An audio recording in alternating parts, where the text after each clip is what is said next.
Hey guys, Lachlan here from Cowboy for Game, and just real quick before we start the video, something like 80% of the people watching this right now aren't subscribed, so if you do enjoy our content, please make sure to hit the subscribe button, hit the bell, really helps us out, and on with the video. And we're here with Jake Hi. for a cute little deck profile. Yeah, so this is a deck that I've talked about on the channel a couple of times. It got some new support relatively recently, so keen to give it a go at locals as something a bit different. So we're going to be looking at Unchained. Ooh. So anyone that's not familiar with the archetype, it does two things. It is Mr. Steal your cards as link material and destroy a bunch of shit. So yeah, let's get into it. I will butcher some of these names, so I apologise in advance. So first up, we have 3 copies of Unchained Sarama. So this is the newest card to hit. So Ignition Effect can set an Unchained card from your graveyard and then destroy a card on field. So really good for recursion of traps and then triggering the destruction effects of all your cards, because every single one of these cards that's Unchained does something when it's destroyed, other than the Link 4. But he destroys all the shit, so it's fine. So we've got 3 of those. Then we've got 3, I've forgotten her name, Reika, I think is its name. So that one's the quick effect, destroy a card on your side of the field, again, just to trigger things. And then floating effect, should mention they all have floating effects when they're destroyed by battle or card effect to summon from deck. Pretty much every Unchained card will do that. Then we have 3 Aruha. So he's destroy a card on field to summon from hand. Again, just triggering things and same float effect. He's your probably best starter in the deck to actually get your combos going, to pop a set trap or one of the monsters on field to actually get things going. Then we have 2 Abominable Unchained. Abominable Unchained Soul. So he's one of the newer cards in the set. So big level 8. It can be used as the link material. Summons itself when something destroyed, discard a card, destroy a card on field non-targeting, and can only be summoned once per turn, but if it's destroyed and sent to grave, it summons itself back in the end phase. So pretty good recursion, decent clearance effect, massive body to summon from hand when something's destroyed, so he's pretty good. And then my favourite, the Unchained Soul of Disaster. So this is the one that you usually get to start link climbing, because that one has the trigger ignition effect, I should say, of using opponent stuff as link material, and your link to Unchained needs either this or this as link material to get your combo going. So here's your best one because it means that you don't have to use your own monsters. Moving away from the Unchained monsters, we have a couple of hand traps. So we've got 3 Ash Blossom, standard. It has been for many years now. Then we've got 2 of the Dark Spirit of Malice. So this should be 1 Malice and 1 Banishment, but Banishment's quite hard to find. So what this does is when your opponent activates an effect, discard to summon a level 8 Fiend from the grave. And then when a level 8 Fiend is sent from field to grave, it adds itself back to hand. Both effects are once per turn. So you can discard it, and then if the level 8 leaves the field, it comes back to hand. So it's a pretty good resource to have in that it just always sort of comes back for free, and really good for getting stuff back on field. Banishment's kind of like a battle trap. If your opponent declares an attack, summons a level 8 Fiend from grave, and then your opponent's forced to attack it. So really good if you bring this guy out. Like, their effects are negated, I should point out as well, when they're summoned back. But really good if you can summon a 3k beat stick back that your opponent has to attack into. So yeah, still trying to find a banishment. Then we've got 2 tour guides. Apologies for the mixed rarity and the common. Oh, I love it. I hate it. I hate it so much. I want it to die. So again, because all of your low level monsters are level 3 fiends, she's a good starter to get link material going. And then you can use whatever fiend you summon to destroy to do other things. Really good starter for the deck. So that's all the main deck monsters. Then we've got the Unchained spells. So we've got 3 of the Searcher and then 1 of the Continuous. Only 1 of the Continuous because it's kind of bad. So you've obviously got your 3 Searchers. That one, if an Unchained monster is link summoned, destroys a card on field. And then all of the Unchained spell and trap have the same effect, that if they're destroyed while set, you can summon an Unchained monster from deck. Ooh. So it's actually not too bad if you open multiple starters, because you can search for a Ruha, set the other one, pop it, and then get the effect to summon from deck. Yeah, so as good as that card is for clearing stuff, it just doesn't come up all that often. So that's why you only run one. Yeah. More often than not, you find yourself popping it just to get to decent stuff. We've got 3 Called by the Graves. Oh, yeah.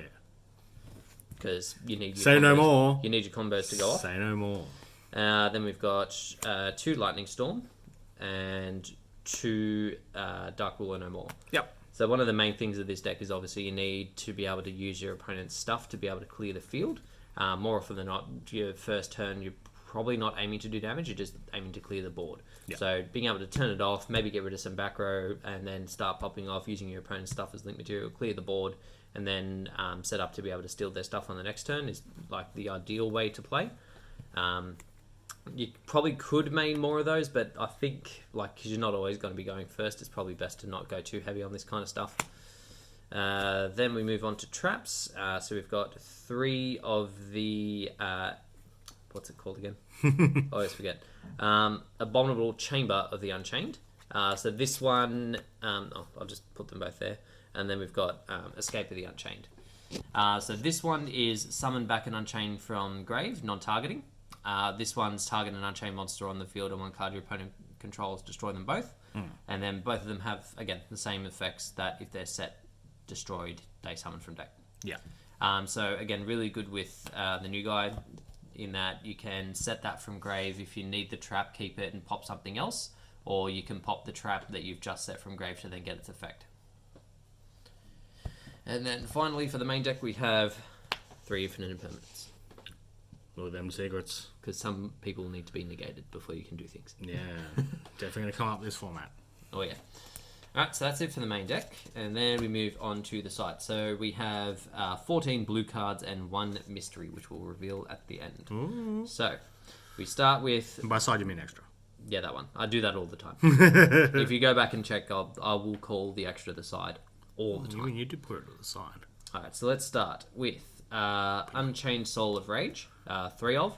He's your main way of getting rid of your opponent's stuff, because he has the quick effect to target a special summon monster your opponent controls and link with it. Hey, he looks like a boss. So it does have to be a dark monster that you're linking to, but there's a plethora of good dark links that you can use, so you have no shortage of that. The only trip up with him, well, trip ups I should say, is that he can only target special summon stuff, so your opponent happens to run big beefy normal summons. He can sort of screw you up a little bit. And then he doesn't float as much as the others, he just adds back to hand. So it can be a little bit of a hassle with that he, like, if he dies, you just get something back to hand rather than bringing back to field. Then we have IP. Like, the deck kind of does it anyway, but it's there if you are running low on resources. I don't think Not tempted to run a second? No, because the deck does it. Yeah, I just seen a couple that's getting around that had to.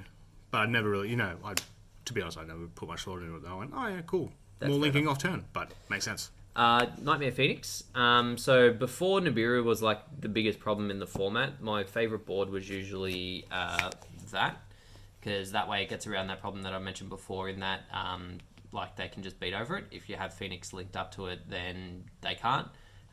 You wait for them to do special summons, link that off into something, and then if it happens to be Nightmare Unicorn, it's also co-linked, so you get a draw. Yeah. And then multiple draws next turn, which is always handy. But yeah, Nibiru is definitely a thing. Yeah. So, moving on to the link 3s, we have, I don't know what its name is, 2 Unchained Soul of Anguish. His effect isn't quick, unfortunately, but he is a bit more generic in that he just needs 1 monster summon from your extra deck and then 2 others. So, fairly easy to make. His effect to link with opponent stuff is Ignition. So, if you have no reason to make Unicorn, you make this and then try and steal something next turn to go into a bigger link. He red. He is red, yes. Unicorn, which I've shown.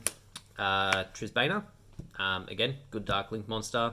The only tricky thing with that is actually getting the special summon to its zone off turn, if you're sort of doing that. Like, yeah. Your Trap can do it, your Unchained Soul Malice can do it. Like, there's a couple things in the deck that can do it, but it's just not that easy to trigger.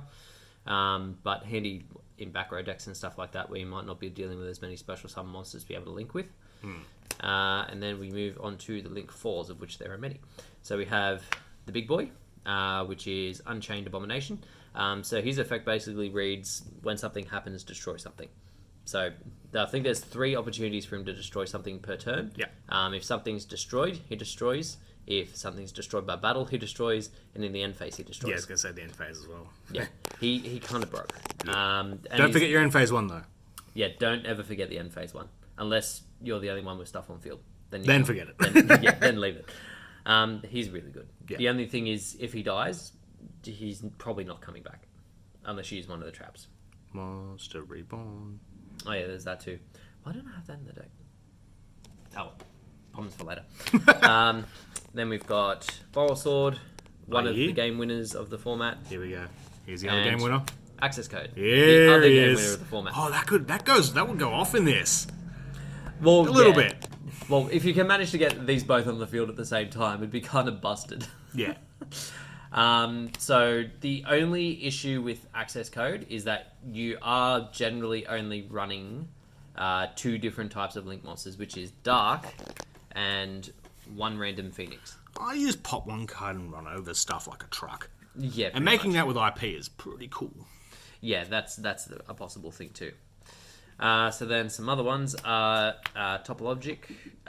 Pretty good in this deck in that if you are able to trigger it off turn, you're usually destroying one of your Unchained things, which then triggers to summon from deck.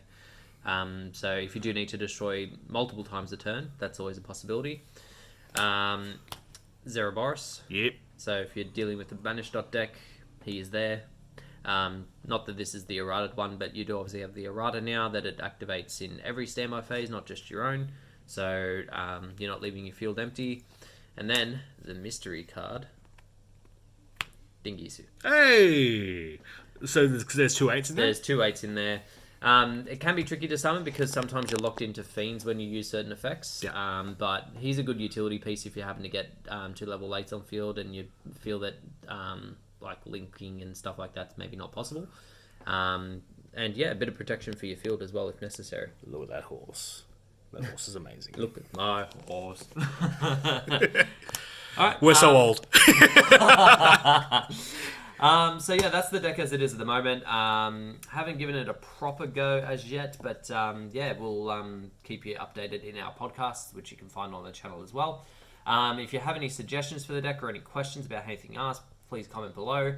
Like and subscribe to keep up, and thanks for watching.